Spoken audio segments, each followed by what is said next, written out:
ख्वाब में सूरहुल बकरा देखना, जो शख्स ख्वाब में सूरहुल बकरा पढ़ता है या उसे पढ़ा जाता हुआ देखता है, उसकी ताबीर ये है कि वो अपने मोहल्ले से किसी दूसरे मोहल्ले में मुंतकिल होगा, उसकी उम्र दराज होगी, वो बलाओं और मुसीबतों से महफूज रहेगा और दुश्मनों के शर से नजात पाएगा। अगर कोई काजी ख्वाब में सूरजुल बकरा पढ़ता हुआ देखे या किसी को पढ़ते हुए सुने, तो उसका मतलब ये है कि वो अपने अहदे पर तवील उर्से तक फाइज रहेगा, उसका रिज्क कशादा होगा और बाज़ ताबीरात के मुताबिक वो इल्म हासिल करेगा और खैर वो बरकत से सरफराज होगा।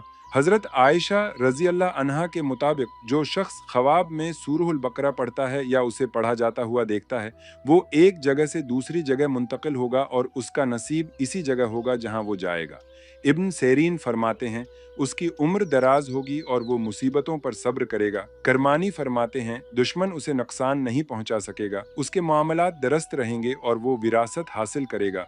जाफर सादिक फरमाते हैं कि ख्वाब देखने वाला एक सच्चा और मजबूत ईमान वाला दीनदार शख्स होगा। इब्न फजाला फरमाते हैं, अगर वो काजी हो तो अपने मनसिब पर बरकरार रहेगा और माजूल नहीं किया जाएगा। अगर वो आलम हो तो तवील उम्र पाएगा और उसका हाल अच्छा होगा। अब्दुल गनी फरमाते हैं, उसका अपने बेटे या चचा के साथ विरासत के मामले पर झगड़ा होगा। नाफे और इब्न कथीर फरमाते हैं, वो तवील उम्र पाएगा, इल्म हासिल करेगा, नेक और साले होगा और अपनी औलाद से खैर और बरकत देखेगा।